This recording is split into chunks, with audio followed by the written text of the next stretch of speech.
Bismillahirrahmanirrahim. Assalamualaikum warahmatullahi wabarakatuh. Alhamdulillahi rabbil alamin. Alhamdulilladzi an'amana bi ni'matil iman wal islam. Wa nusalli wa nusallimu ala khairil anam sayyidina maulana Muhammad wa ala alihi wa sahbihi ajma'in amma ba'du. Nah, adon kita kemintan. Boleh.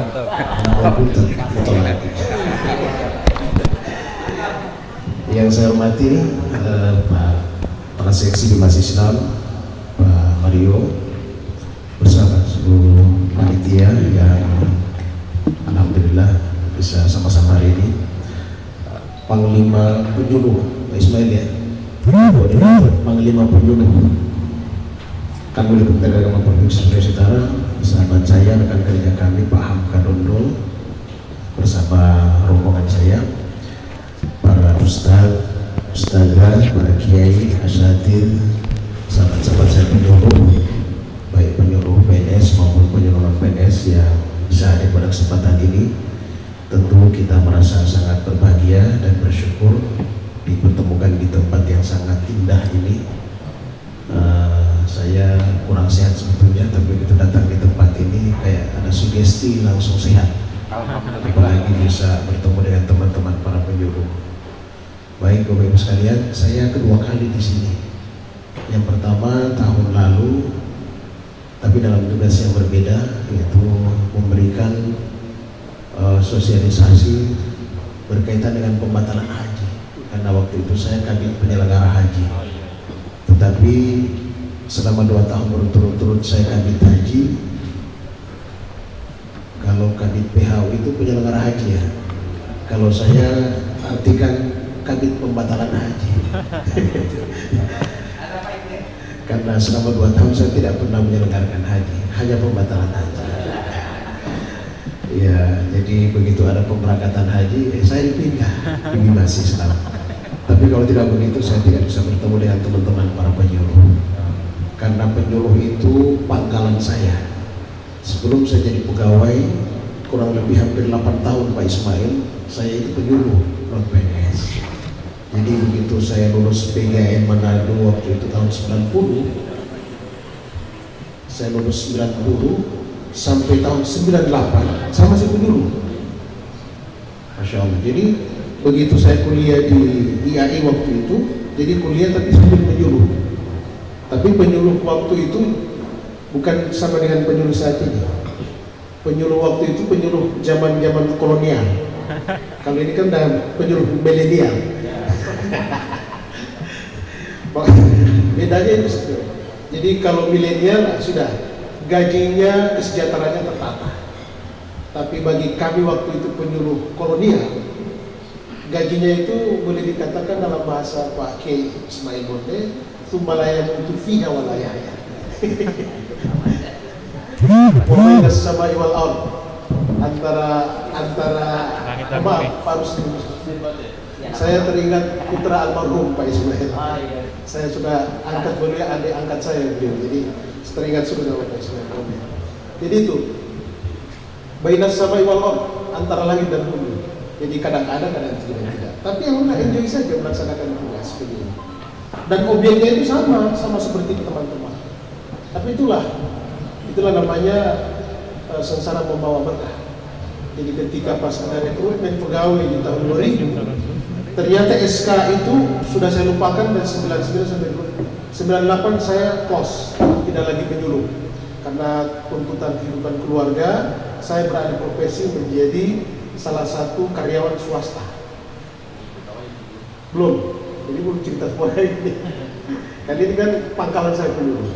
Jadi 2 tahun itu saya berada di lingkungan kerja swasta. Dan terakhir berangkat haji 99 reguler, pulang haji saya berhenti untuk pekerjaan di swasta ini karena saya lihat banyak yang tidak sesuai, gajinya besar tapi saya merasa tidak nyaman. Jadi seperti itu. Jadi, tapi itu menjadi kisah hidup saya. Akhirnya 2000 saya tes pegawai. Jadi tes pegawai itu ternyata ada kebijakan baru dengan melampirkan SK penyuluh berturut-turut, maka ada kemungkinan potensi untuk jadi pegawai besar. Nah, waktu itu alhamdulillah Pak Hamka saya termasuk ranking 1 di persyaratan itu. Jadi penyuluh dan tidak putus. Jadi 91, 90 sampai 98. 8 tahun ya saya. Masya Allah.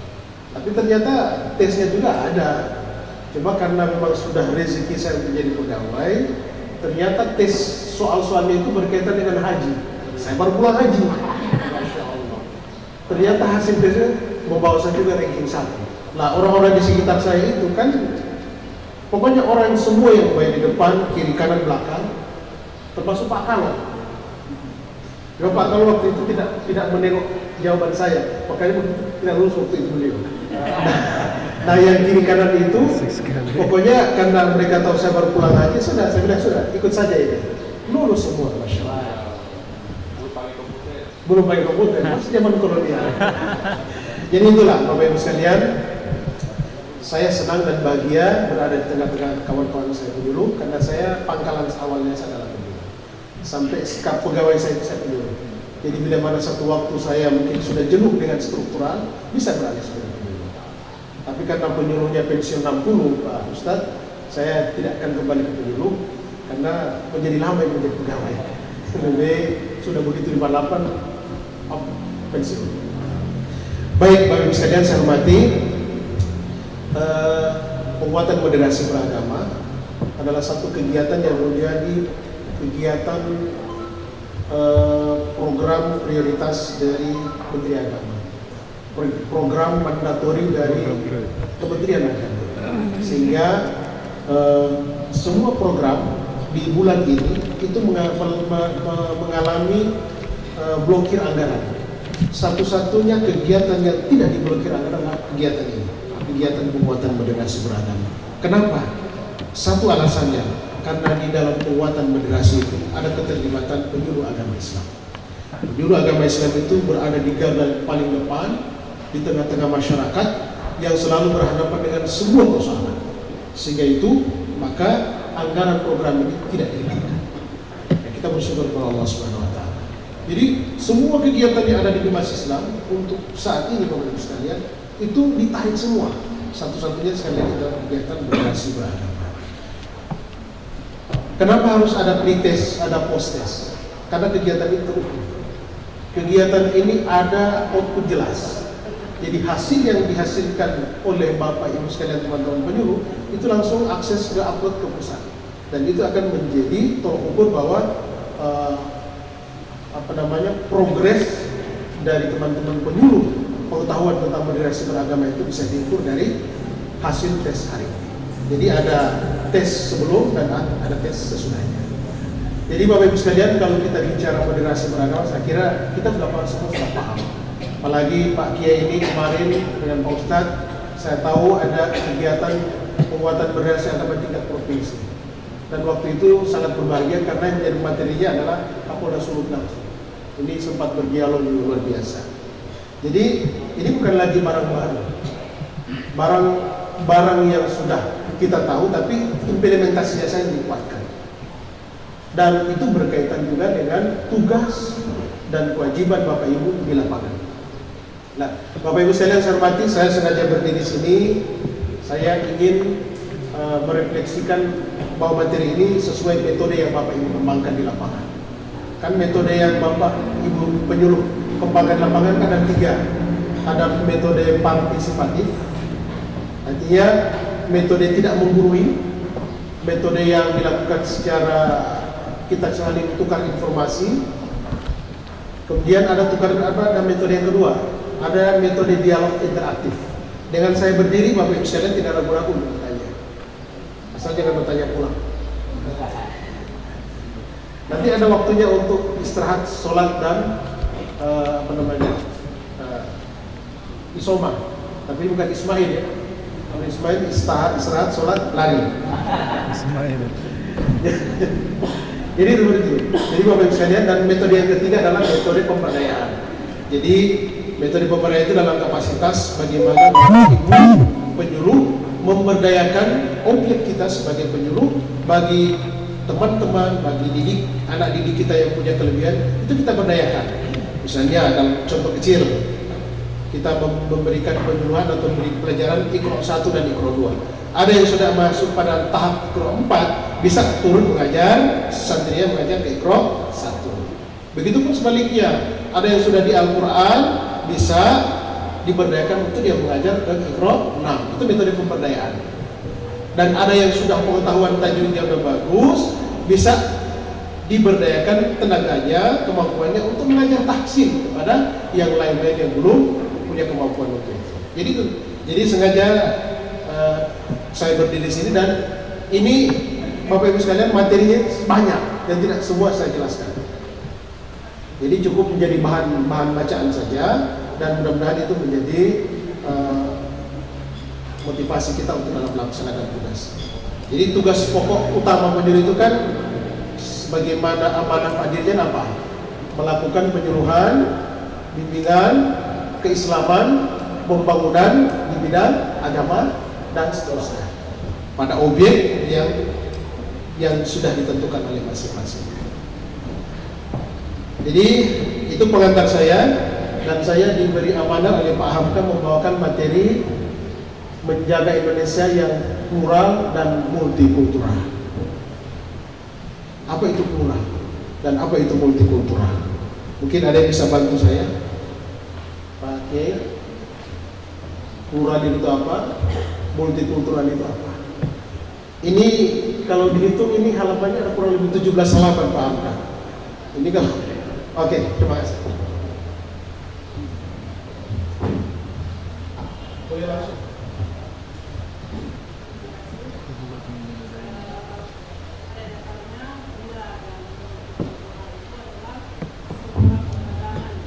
Ya.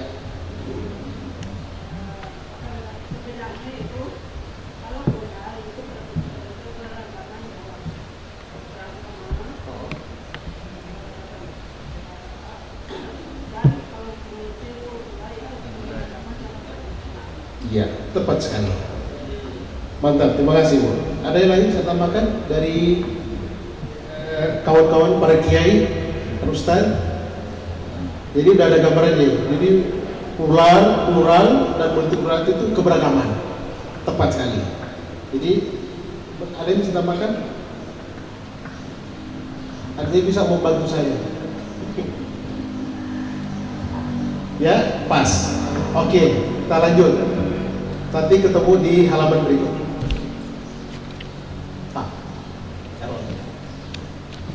Ya, Bapak Ibu sekalian, sebelum saya jelaskan pengertian tentang plural dan multikultural, ini kita sekali lagi banyak bersyukur karena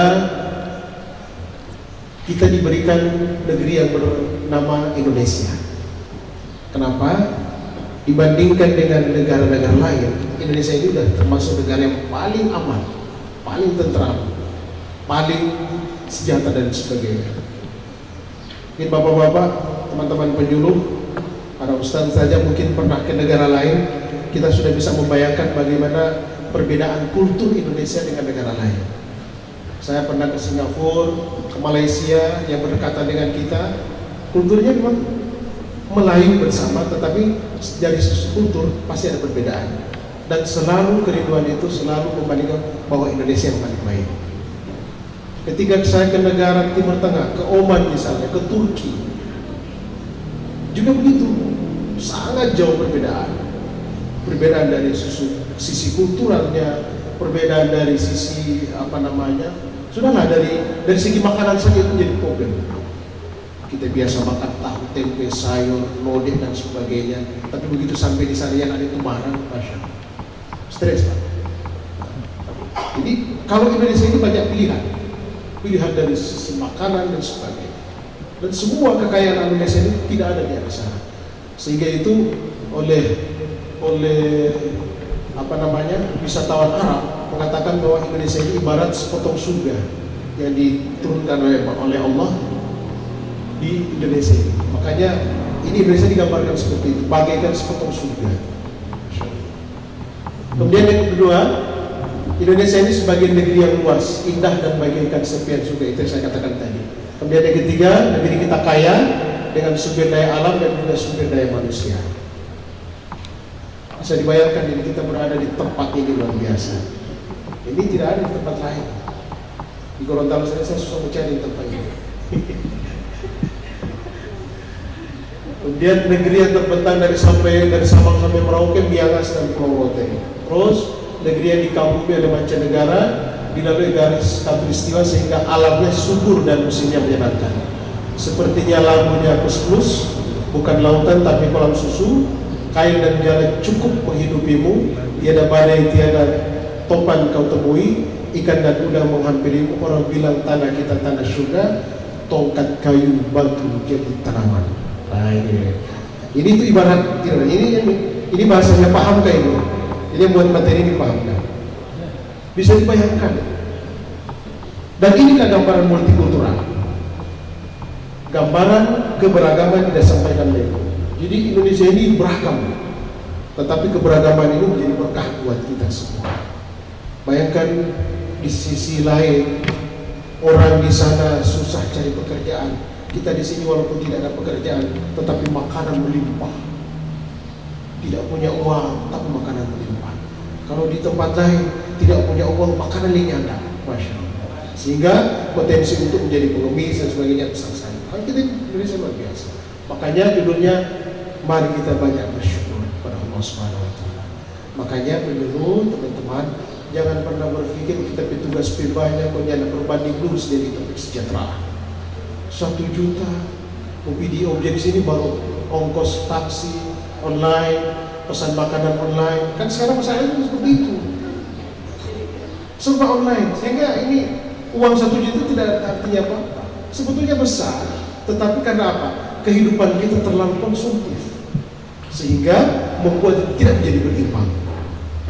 Tetapi ya syukurlah, kadang-kadang sudah habis duit kok, ada apa-apa banyak kok, sayur di belakang rumah, ada ini, ada itu, ada beras dan sebagainya, udah jual.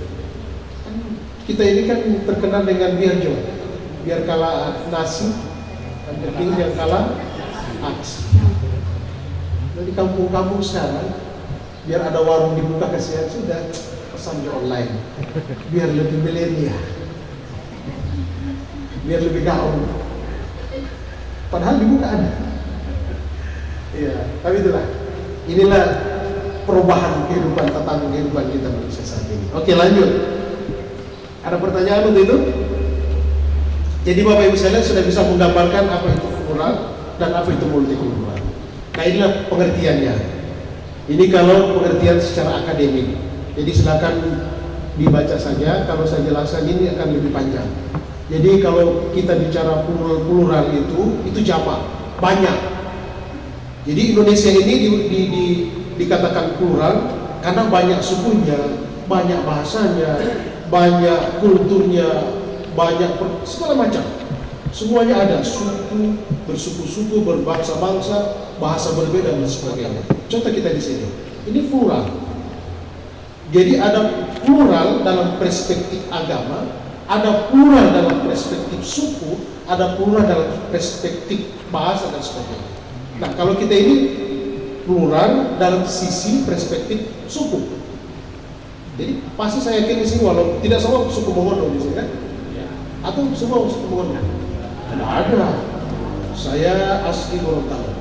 Ini pasti ini kalau lihat ada mirip-mirip Minahasanya.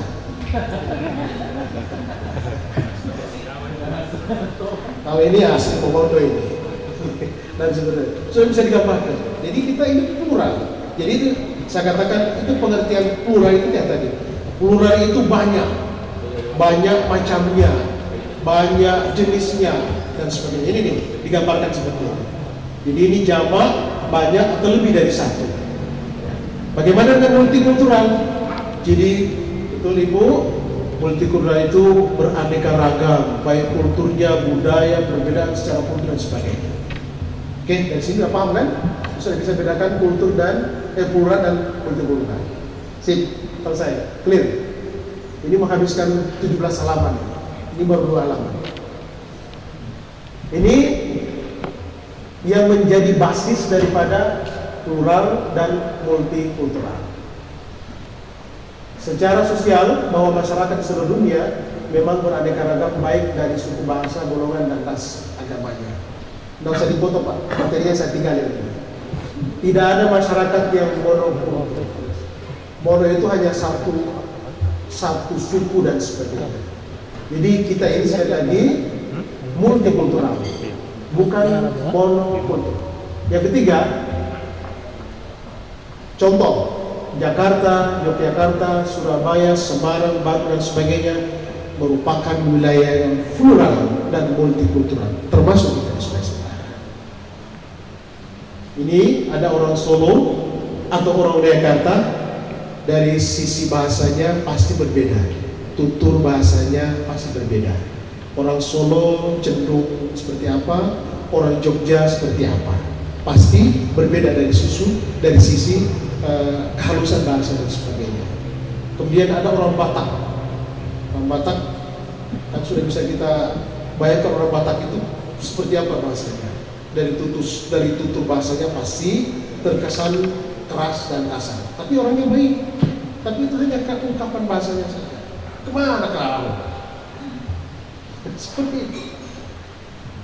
Ada orang Ambon yang lugas sikapnya, tetapi di balik itu ada orang Jawa yang tersembunyi sikapnya. Mas, permisi, monggo, maaf mas, kakiku mau dipakai.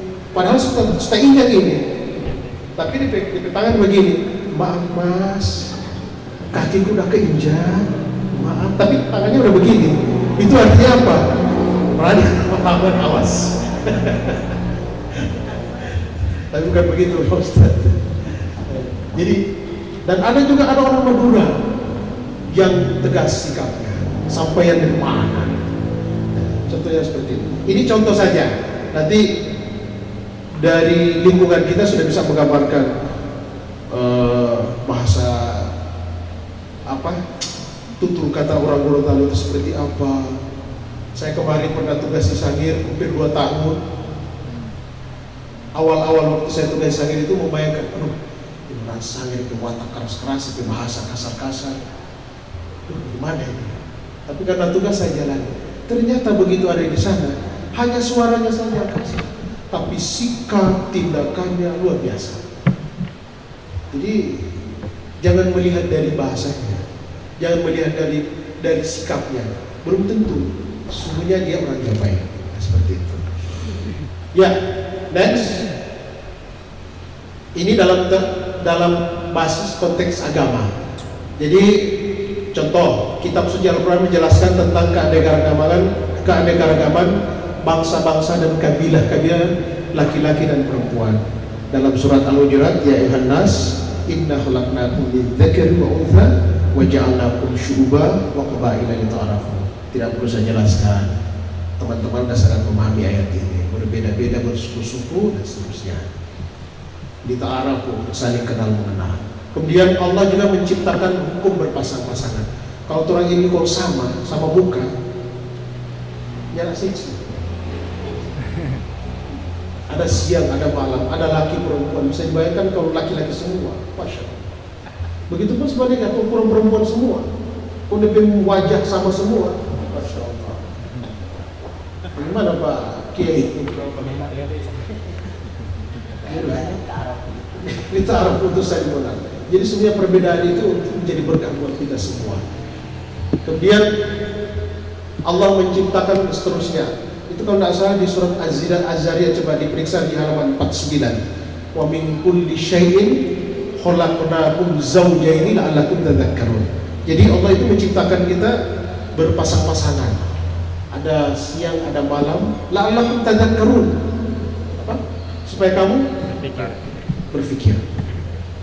Jadi diperiksa itu di surat Az-Zariyat ayat 49. Kemudian Allah juga menciptakan pasangan-pasangan tersebut seterusnya. Kemudian yang keempat, secara umum dinyatakan dan melakukan perbedaan tersebut untuk saling mengenal dan memahami. Lita'arafu. Oke, next. Ya, ini yang menjadi basis daripada plural dan multikultural. Yang pertama, masyarakat Indonesia merupakan masyarakat yang plural dan multikultural.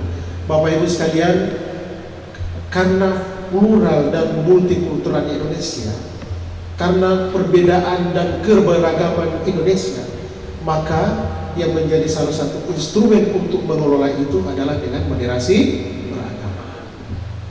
Moderasi beragama adalah cara pandang kita, cara memahami kita terhadap beragama supaya moderat. Jadi sekali lagi, yang dimoderasi itu adalah beragama, bukan agama. Kenapa? Karena agama itu sudah fundamental, agama itu sudah mutlak, tidak bisa dirubah, tidak bisa lagi dicampur aduk. Yang boleh dimoderasi itu sekali lagi adalah beragamanya.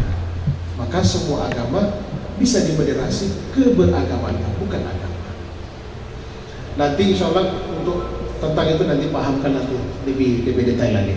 Kemudian masyarakat itu terdiri dari 16, nah ini contoh plural dan multi sebagai bukti Indonesia ini sebagai plural dan multikultural. Terdiri dari 16.671 pulau, 1.340 suku, dan kemudian 718 bahasa. Termasuk di situ terdapat perbedaan bahasa. Ada bahasa Tonsea, ada bahasa Mongondo, ada bahasa Gorontalo, ada bahasa Sangir. Di Sangir saja itu ternyata ada 4 bahasa. Jadi ada bahasa Sangir yang mirip ke Filipina. Bahasa Talo juga berbeda. Begitu dengan Sitaro berbeda. Padahal itu satu kepulauan. Itu masuk di 718 bahasa. Kemudian masyarakat Indonesia dikenal sebagai masyarakat memiliki sikap dan tindakan kesepanan yang religius dan berbudi luhur. Oke, masyarakat Indonesia dikenal sebagai memiliki sikap keterbukaan dan menerima perubahan dan sikap kritis. Masyarakat Indonesia dikenal memiliki sikap yang menggabungkan toleransi. Lanjut. Sebelum saya lanjut, Bapak sekalian,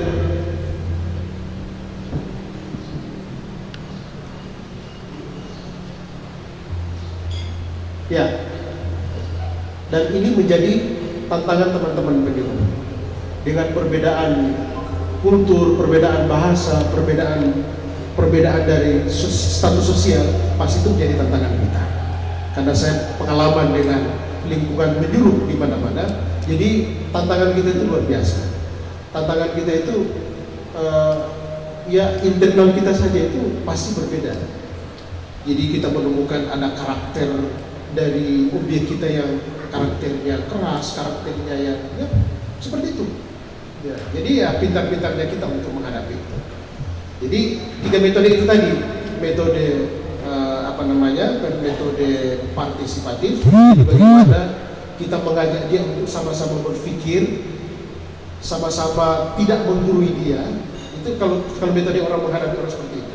Kemudian metode kedua adalah metode di mana kita melakukan dialog secara interaktif. Jadi mengajak dia untuk sama-sama berpikir dan butuh informasi dia. Dan kemudian metode pemberdayaan. Jadi itu kan 3 metode ini sebenarnya adalah metode yang bisa menjadi jalan untuk kita menghadapi watak-watak orang seperti itu. Tantangan kita yang kedua, Bapak Ibu sekalian, kalau kita lihat sketsa kehidupan keberagaman Indonesia, tantangan utama kita itu adalah tantangan di mana kita menghadapi cara berpikir milenial dan cara berpikir generasi sekarang, generasi Z, dan pasti jauh berbeda dengan generasi kita. Generasi saya dengan Pak Kiai ini kan generasi kolonial. Kalau milenial itu ya teman ini yang penyuluh PNS ini kan masih milenial. Teman-teman ini masih milenial. Sebagian besar yang teman-teman saya yang sudah umur saya 50 tahun, Pak Ustaz 56. Nah itu, ini sudah sebangsa kolonial, sudah tertinggal jauh. Tapi insya Allah sehat terus. Karena biasa kalau berhadapan terus dengan objek penyuluhan pasti sehat. Ya. Jadi itu tantangan kita. Tantangan kita kenapa? Kecenderungan orang milenial, apalagi yang Gen Z, generasi Z, dia memperoleh atau belajar agama, kecenderungannya lebih tertarik ke YouTube daripada guru langsung. Jadi tantangan kita di keluarga, anak saya 1, 2, 3, yang satunya kuliah di UIN Ciputat Jakarta, yang satunya di UHAMKA Jakarta, itu dua karakter yang berbeda. Karena yang satunya dia berada di lingkungan akademis yang berada di lingkungan belajar agamanya di satu golongan, kemudian yang kakak di golongan ini beradu, ini ketemu, nggak ketemu. Ya, saya sebagai orang tua ya berusaha untuk bermoderasi, mengambil jalan tengah. Tapi itulah contoh di lingkungan keluarga kita. Nah, itu tantangan kita Bapak sekalian. Tantangan di mana mereka punya kecenderungan belajar agama itu lebih kepada memanfaatkan fasilitas dari sumber YouTube dan sebagainya. Kan sekarang handphone ini udah menjadi bukan barang mahal lagi. Nanti mungkin sebentar disampaikan oleh Pak Amna. Jumlah penduduk Indonesia itu ada 274 juta. Tetapi pengguna handphone itu kurang lebih ada 368 juta. Dalam arti bahwa ini sudah melebihi dari jumlah penduduk. Berarti kalau dihitung hampir dipastikan satu orang itu menggunakan 2 handphone. Paling banyak bapak-bapak. Bapak-bapak cuma pegang satu di rumah, satu di kantor, satu di mobil. Kalau ibu-ibu tidak, karena dengan kesibukan yang sangat luar biasa, bersyukur dia sudah satu. Itu pun satu itu susah diurus. Paling kalau dia sudah kerja di rumah, pasti handphone itu sudah diabaikan. Coba telepon istri kita masing-masing. Lama baru diangkat. Kenapa? Dia ngurus barang yang lain. Kalau bapak-bapak berbeda, handphone itu dipuji terus. Makanya kan saya mengajak di sini, karena takut ada yang berbeda. Yang paling cepat sekali responnya untuk ditelepon itu bapak-bapak, pasti. Saya yakin. Karena perbedaan antara laki-laki dan perempuan itu kan pasti. Ibu-ibu itu bisa mengerjakan banyak hal dalam satu waktu.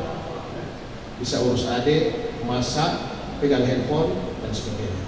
Kalau bapak tidak, dalam satu waktu dia hanya fokus ke satu hal. Kalau orang telepon, dia telepon. Biar selamat pagi, assalamualaikum, dia nggak buka itu pintu, karena dia masih sibuk telepon. Itu kelebihan ibu-ibu, luar biasa. Makanya wajar kalau surga itu bawa telapak kaki ibu-ibu, karena mereka bisa mengerjakan banyak hal dalam satu waktu. Jadi nggak perlu lagi terlalu mencari istri lebih dari satu. Tapi kalau mau tanya Pak Ismail, Pak Kiai, kan ini kan moderasi. 1, 2, dan 3, 4. Kalau kita pakai perspektif moderasi kan bisa 2, jalan tengah kan? Tapi bebas tidak setuju. Silakan yang lain saja di moderasi, tapi jangan yang barang ini. Oke, lanjut. Jadi ini tantangan kita Bapak sekalian. Tantangan di mana kita ini berada di zaman yang sudah serba ini handphone dan sebagainya. Jadi itu jadi tantangan kita. Oke, baik, terus makin melebar, terjadi perbedaan-perbedaan. Sebagai masyarakat bangsa yang plural dan multikultural, maka konsekuensi adalah perbedaan. Wajar Bapak Ibu sekalian. Dengan banyaknya suku dan sebagainya, pasti kita berbeda dalam banyak hal. Contoh kita di sini, kalau kita diskusi membahas satu hal, pasti kita berbeda pandangan. Dan perbedaan itu menjadi rahmat. Dan itulah kita menjadi orang atau menjadi sekelompok yang sempurna ketika kita berkumpul. Tetapi kalau kita berpikir hanya sendiri, maka itu dikatakan tidak ada manusia yang sempurna, karena tidak bisa berpikir hanya sendiri. Ketika sesuatu itu dibahas atau dimusyawarahkan bersama, maka di sini terletak kesempurnaan kita. Jadi ada satu hal tidak bisa diselesaikan sendiri, tapi diselesaikan banyak orang, pasti selesai. Dan itulah bukti kita sempurna dalam banyak hal. Oke, warna kulit berbeda, postur pasti, sampai gaya hidup kita berbeda pasti. Jadi ada yang gemuk, ada yang kurus, ada yang pendek dan sebagainya. Itu aja. Ada yang cantik, ada yang cantik sekali. Tapi sini ada cuma 2, cantik dan cantik sekali. Tidak ada yang cantik. Ini bapak-bapak ganteng dan ganda sekali. Baik, dari pola komunikasi sampai interaksi juga. Oke, terus saya ingin menghabiskan ini secepatnya. Bapak Ibu sekalian, materinya saya tinggalin biar menjadi bahan Bapak Ibu sekalian untuk memberikan penyuluhan berkaitan dengan pemahaman tentang moderasi. Prinsip kita dalam menghadapi perbedaan, mengedepankan kerukunan di dalam kehidupan bermasyarakat, misalnya saling menolong, saling berkunjung, dan saling membantu. Kemudian mengedepankan keharmonisan dalam kehidupan bermasyarakat, saling menjaga keseimbangan antara hak dan kewajiban dalam masyarakat, saling menghormati di antara perbedaan satu dengan lainnya. Ketiga, mari kita kedepankan keselamatan. Yang penting dalam kehidupan adalah agar semua dalam keselamatan, tidak hanya keselamatan di dunia, tetapi kehidupan di alam akhirat. Di dalam tradisi masyarakat Indonesia selalu dilakukan upacara-upacara untuk memperoleh keselamatan. Terus, saya tidak menjelaskan, ini kerawanan dalam kehidupan plural multikultural. Jika masing-masing menganggap dan berpandangan secara ekstrim bahwa suku bangsanya paling baik dan suku bangsanya sebagai bangsa yang terpilih, ini juga menjadi masalah. Jadi jangan pernah merasa bahwa kita adalah orang yang terbaik. Jangan pernah merasa bahwa kita termasuk golongan yang paling baik, yang lain disayang. Dan itulah yang dianggap moderasi itu menjadi salah satu instrumen untuk mengelola perbedaan. Jadi ada yang menganggap tidak baik dan ada yang menganggap sangat tidak baik, itu ditarik keduanya menjadi kita berada di tengah-tengah. Kemudian jika menganggap dan berpandangan hanya golongannya yang paling baik dan paling benar, kaum Hawari berpandangan seperti ini. Beberapa kelompok Syiah juga seperti ini. Jadi ini diabaikan ini. Jadi tolong ini sebagai penyuluh Bapak Ibu sekalian, saya berharap jangan pernah karena kita punya bendera ormas yang menjadi bendera kita, itu pada akhirnya mengakibatkan kita menganggap bahwa kita yang paling baik.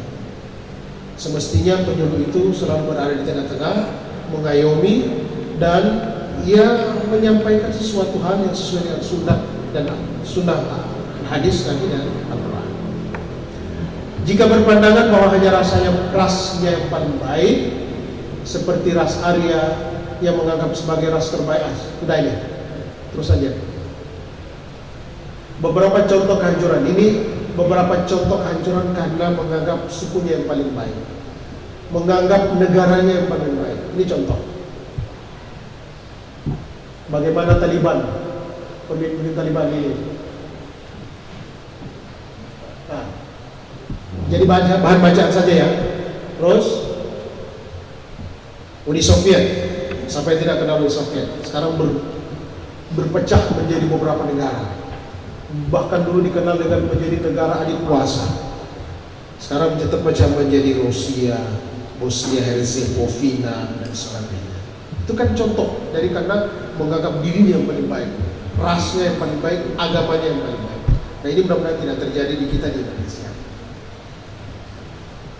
Nah, posisi Indonesia di mana? Indonesia merupakan negara yang pernah mendirikan negara non-blok.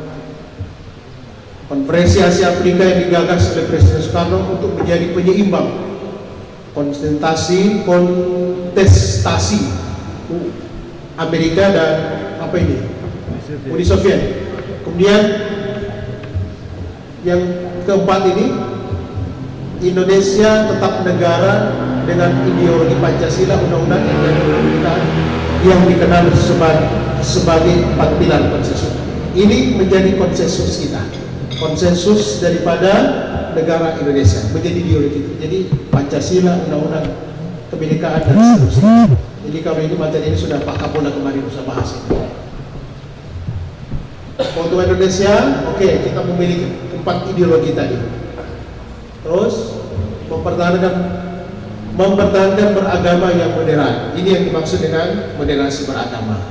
Bapak Ibu sekalian, mari kita ajak teman-teman kita, penyuluh objek kita bisa memahami secara maksimal tentang moderasi beragama. Mungkin Pak Hamdan nanti akan lebih lebih tekankan lagi. Pelajaran yang bisa diambil Yang terakhir, polaritas multikultural adalah keniscayaan di dalam kehidupan, basis realitas dan teks keagamaan yang jelas. Yang kedua, manusia Indonesia harus menghargai perbedaan dan suku, bangsa, golongan, ras, dan agama. Ini putar-putar lagi materi. Terus, syukron kathiron kama amar. Ini yang saya tunggu-tunggu dari tadi, karena selalu berdiri. Jadi Bapak Ibu sekalian saya hormati, dalam perspektif agama kita mengenal wa kadzalika ja'alnakum ummatan wasatan. Kita ini diciptakan sebagai umat yang pertengahan, wasatiyah. Dalam konsep, dalam perspektif agama kita mengenal tawassut, pertengahan. Ada tasamuh, toleran. Kemudian ada tawazun. Apa itu tawazun? Kemudian ada itidal. Itidal itu berlaku adil. Jadi itu prinsip-prinsip yang dikembangkan moderasi dalam perspektif agama. Dalam hadis Nabi diriwayatkan Baihaqi bahwa sebaik-baik perkara adalah pertengahan. Baik Bapak sekalian, saya hormati, saya kira ini yang perlu saya sampaikan. Dan yang paling terakhir, saya ingin menyampaikan satu hal, bahwa moderasi beragama mari kita jadikan sebagai perspektif pandangan kita dalam bertugas. Kemudian moderasi beragama mari kita jadikan sebagai menjadi penyemangat kita dalam melaksanakan tugas dan amanah. Kemudian yang berikut,